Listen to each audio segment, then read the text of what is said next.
J'ai dit ah. Alors, c'est toi le souffle.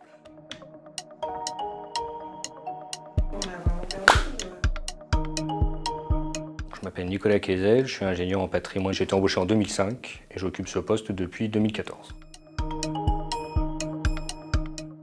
J'ai pas vraiment choisi Cerfrance, il faut être honnête, c'est une rencontre. Alors j'avais eu une expérience d'abord en banque, donc j'étais chargé d'affaires agricoles dans une banque. Ça ne me convenait pas forcément en sortie d'école de faire ce poste-là. Donc j'ai postulé chez Cerfrance et on a décidé de faire un petit bout de chemin ensemble. Alors ça fait maintenant 20 ans que ça dure, quoi. En tant qu'ingénieur en patrimoine chez Cerfrance, on accompagne les clients adhérents pour des problématiques d'optimisation de leur patrimoine, de stratégie d'investissement et de transmission de leur patrimoine. C'est vraiment nos trois grands axes sur lesquels on essaye d'être présent.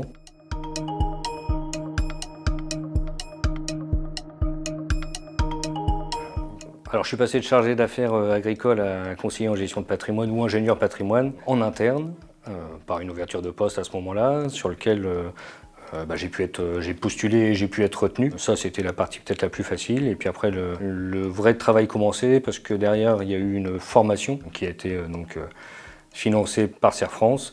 Et c'est une formation avec un master en patrimoine afin de permettre d'exercer le métier. Pour ce qu'il apporte en termes d'ouverture d'esprit et même de formation en interne, parce que moi j'en ai largement profité et ça a été tout bénéfique pour moi. Ça m'a permis de changer de métier, tout en restant chez Cerfrance. J'ai pu explorer tout un tas de missions et de métiers différents. Conseiller agricole, ingénieur patrimoine, chargé de méthode, etc., etc. Rien que pour ça, je conseillerais Cerfrance aujourd'hui. Pour des gens qui veulent s'ouvrir, c'est la bonne place. Chez Cerfrance, on n'a pas d'actionnaire.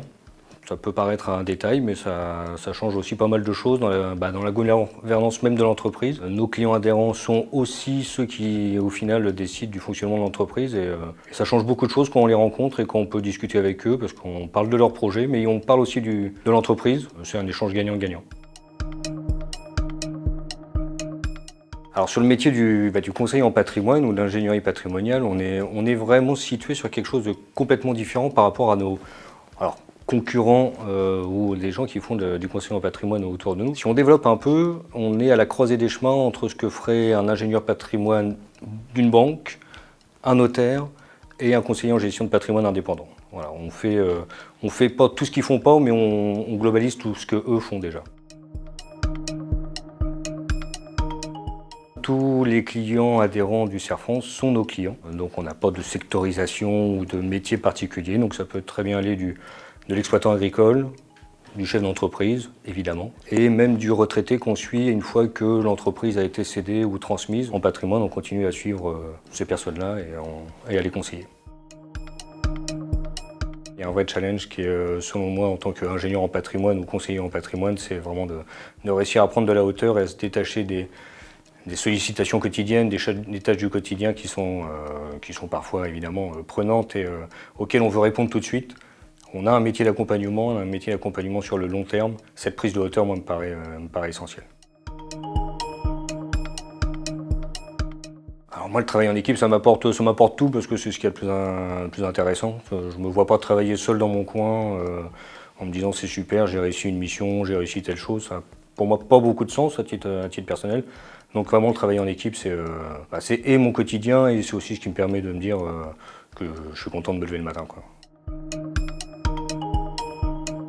Actuellement, j'ai la chance de m'occuper de jeunes embauchés en conseiller en patrimoine. Alors de m'occuper, c'est-à-dire de les accueillir et puis de les former pour une partie du travail. Dire que j'en suis fier, je ne sais pas, mais en tout cas, ça me rend très heureux tous les jours et c'est vraiment super intéressant. Quand ils sont avec moi ou que je suis avec eux, c'est une remise en cause permanente parce que je les forme sur les méthodes et ils me challengent en disant que finalement la méthode n'est peut-être pas tout à fait celle qu'ils auraient eu appliquée. Ça me permet de se poser des questions.